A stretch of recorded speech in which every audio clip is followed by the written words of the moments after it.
Overwatch 2 is finally going to be fixing the Battle Pass, and it's a little bit late to the party, but at least they're going to get around to it 1 year later. The current Battle Pass model they have is okay. They've made some improvements here and there, but it's not the best. We want to be the best, Blizzard. We don't want to be number 2, number 3. We've been number 7 for a while now. It's time to be number 1 again. So how can we achieve that? How can we do that? That's what we're going to be talking about today.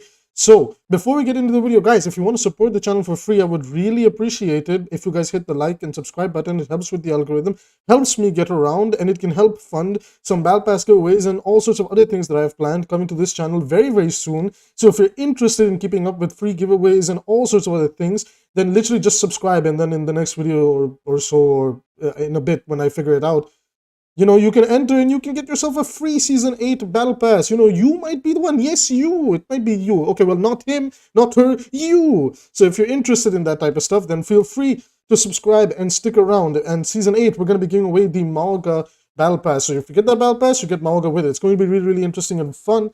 Okay, now with that being said, let's get into the video. So how can Overwatch improve its Battle Pass? How do we get there? How do we make it a lot more engaging and better and much more dynamic than the other battle passes available right now?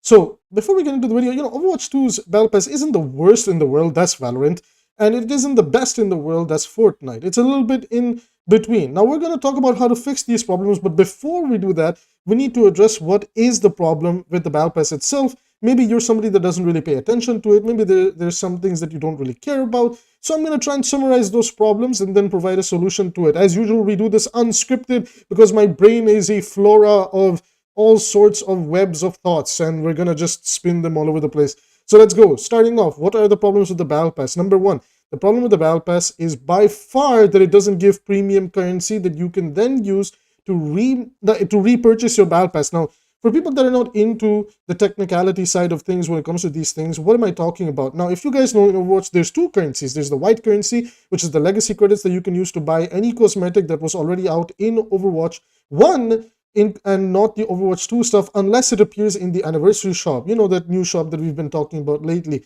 So the legacy credits are pretty good because you can pick up emotes, skins, voice line sprays, blah, blah, blah. The list goes on, right? And that's nice if you really want that type of stuff, and every now and then they give away some special stuff too in their shop, in the event shop, sometimes hidden in the hero gallery. You can pick something up too. So that is nice, right? Legacy credits are fine for what they are, but the problem is the legacy credits, it's the new credits, because now we're not in Overwatch 1, we're in Overwatch 2. Anything new that comes out is going to be featured to be purchasable through the legacy credits, or sorry, the new Overwatch coins. They're called Overwatch coins. My apologies. The new golden currency is called Overwatch coins.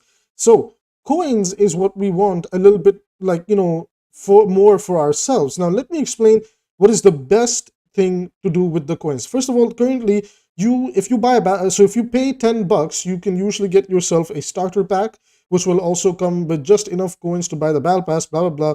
And you can buy the battle pass for 1,000 Overwatch coins, which is usually $10. But starter packs, I think, are like 5 or 6, and they're just kind of there to help entice the consumer, which is not bad. It's okay, could always be worse, but it's not bad. I think they're $5 or $10. Either way, you get the value that you need to buy the battle pass. Now, what's the problem with that, right?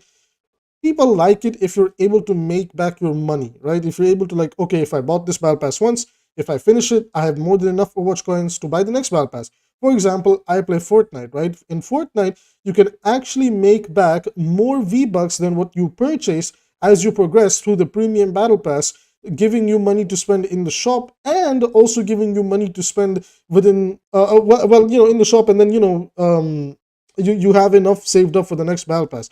Overwatch doesn't do that. For some strange reason, Overwatch gives you, in the free track, it gives you Overwatch credits. Now, which is the old currency, which there's nothing wrong with that. But in my personal opinion, the same slots where you make the white currency, which is the legacy credits, I would also like it if you have the premium track, you can make Overwatch coins.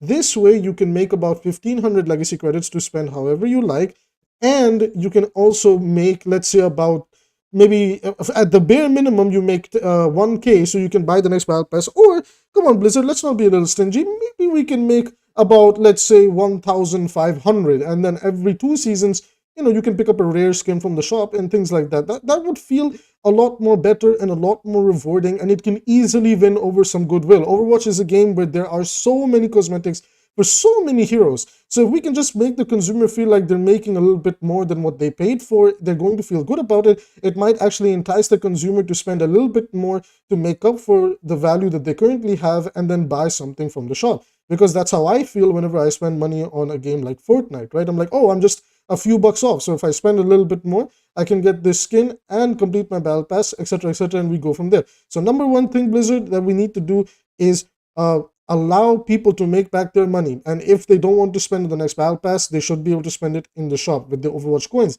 Let's not be stingy about this. It's not a good model where we don't give people their to let them make back their money. Other games do it. It's more rewarding. So let's get on that right away. So that's, solution number one towards the premium currency. Now, number two, heroes. Now, I know in the Bobby Kotick era, they said that heroes are like the bloodline, the lifelong system that keeps Overwatch going, and they need, because if you don't want skins, then you want the gameplay aspect, and they want you to spend the $10 to get the hero, right? Now, $10 isn't that bad, but it is a little bit unreasonable because they go around their own marketing when they say that, no, you don't need this hero to do what you want, or to play a meta composition. You can just play whoever you want. But that's not how the game works. We all know that having every hero available to us and being able to place as many of them as possible in any given situation is extremely important, given the ever-shifting metas and things like that. For example, if '𝐒𝐈𝐓 comes out in December and he's meta, well, if you go into ranked and you don't have 𝐒𝐈𝐓, you're at a great disadvantage, right?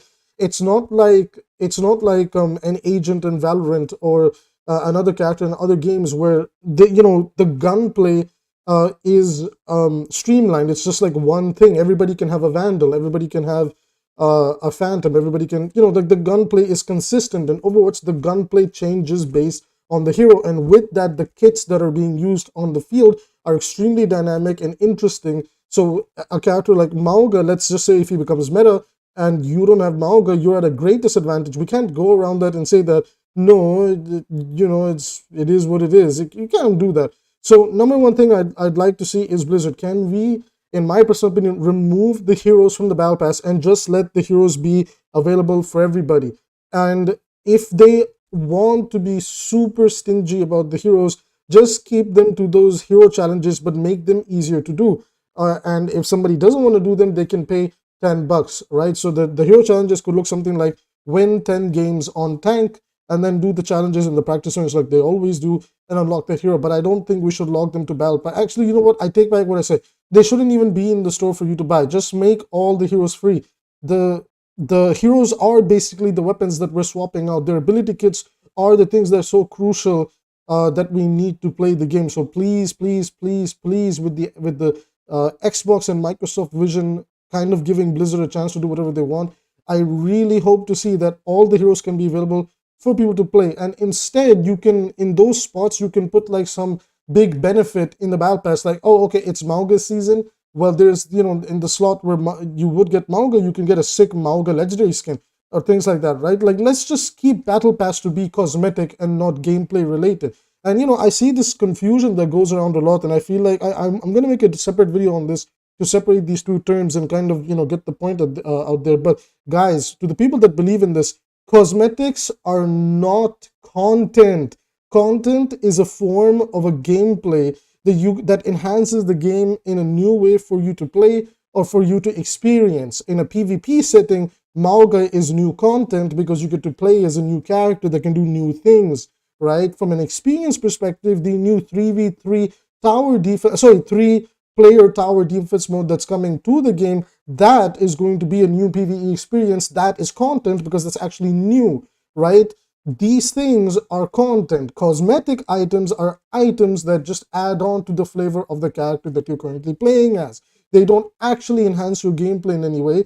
They just make you look prettier. Can we please create a restriction over there, guys? I've been seeing so many comments, even by some of the people from Xbox, where they're like, people want new content every day. Yes, people do want new content, but we need to draw the line of what is a content and what is a cosmetic, because this confusion is not good for the game, right? Because Overwatch 1 didn't have that much content after year 2 or 3, right? It just had cosmetics, and people were like, well, Overwatch still gets content, it gets skins. It's like, I'm sorry, skins are not content, they're cosmetics. So let's try not to create this rabbit hole of, we try to say things like, yeah, but skins, Now, what else do I want to say?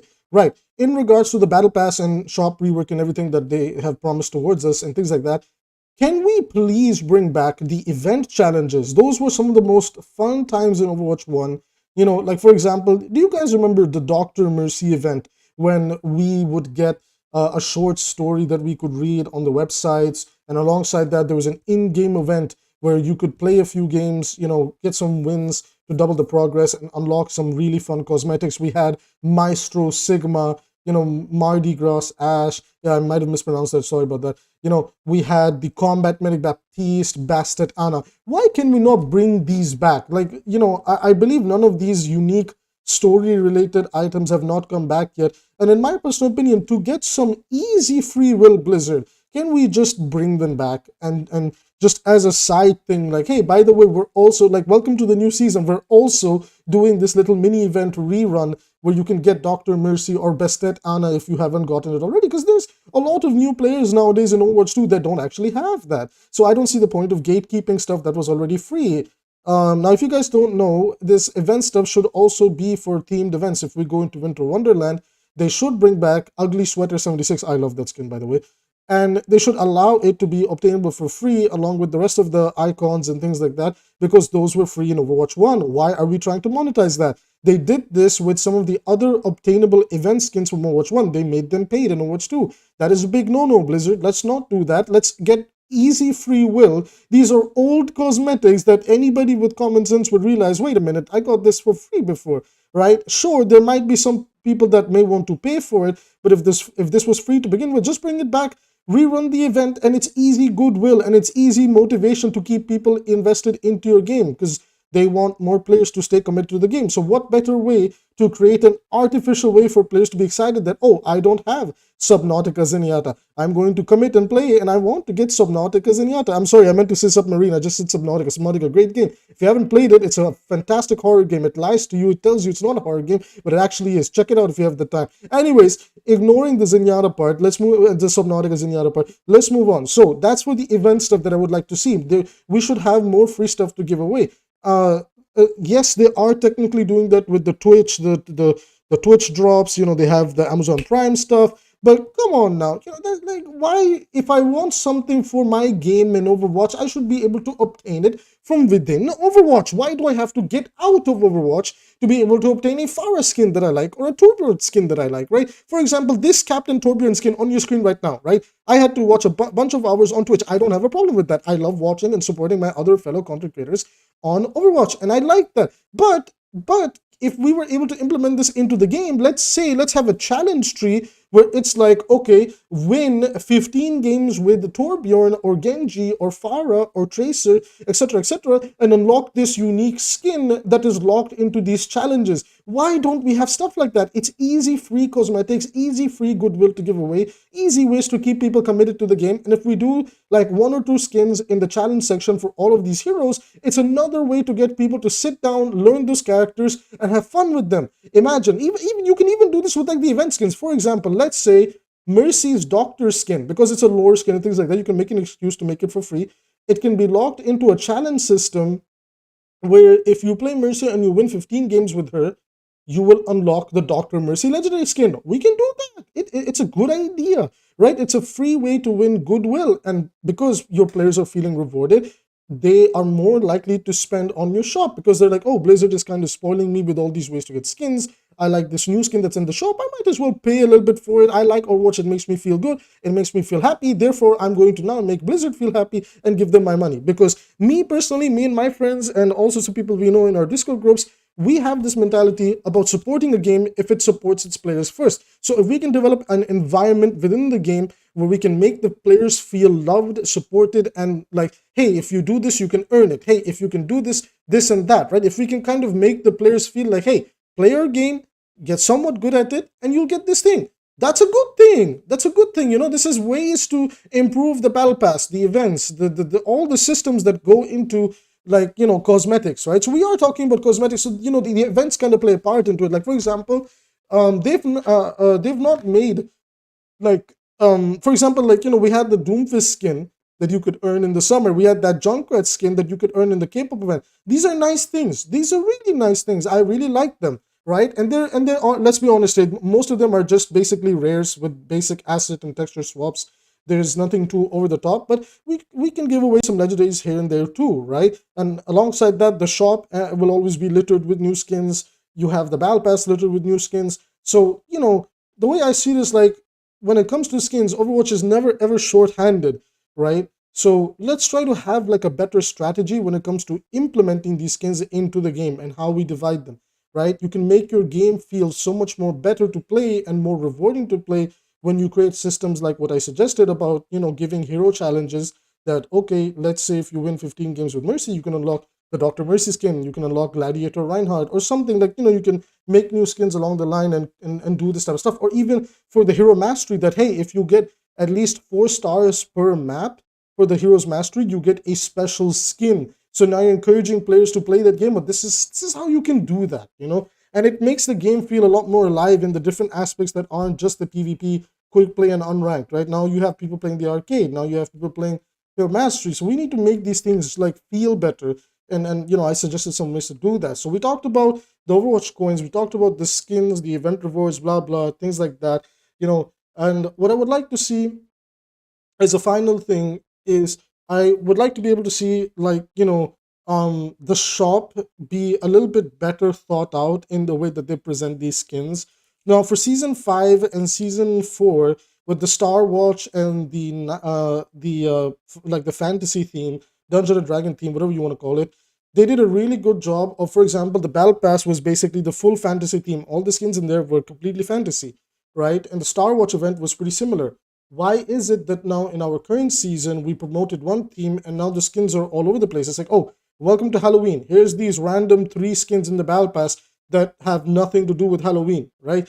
That's where it leaves a really bad taste in the mouth. It's like, if this is going to be your Halloween season, then you should let like most of the skins in the Battle Pass be the Halloween skins, right? Because the Battle Pass tend to have about 7 to 8 skins, right? Give or take 1 or 2 here and there. So if that's the case, and 3 of those skins are not even on brand or on theme, you know, that's not a good feeling. It makes you feel demotivated from spending money on that Battle Pass, because you're like, oh, like, let's say, for example, the worst Battle Pass in terms of theme, at least, and where the skins were, was season 1, right? There was it was the Cyberpunk theme, and well, all the Cyberpunk skins were in the shop, bar Kiriko and Genji that were in the Battle Pass. That was really, really lame, Blizzard, right? Like, you definitely want to be able to divide these skins, and if there's a problem that, oh, well, we might not have enough skins for the theme, well, then stop making these skins that have nothing to do with the theme and just go with the full theme for a season. That, okay, let's give like 13 heroes, you know, like a full Cyberpunk set, and 7 of it will be in the Battle Pass, and 7 of it will be distributed across an event and the shop and Twitch, right? This way you have your community being active everywhere. So that's just my opinion on it. This video got a little bit longer than necessary. I'm a little bit sorry about that. But if you guys enjoyed this type of content and want more, as always, like I said before, if you want to support the channel for free, hit like and subscribe. It means the world to me. And if you want to stick around for more Overwatch content, whether it's coaching, quick play, competitive, just Overwatch in general, and enjoying the vibe with me, then feel free to stick with this channel and say hello to me on stream, because I stream. I'm going to be trying to stream daily from now on, so by the time you see this video, I might be streaming. You never know. Check the YouTube channel. That's where I stream primarily. So with that being said, I will see you guys in the next video.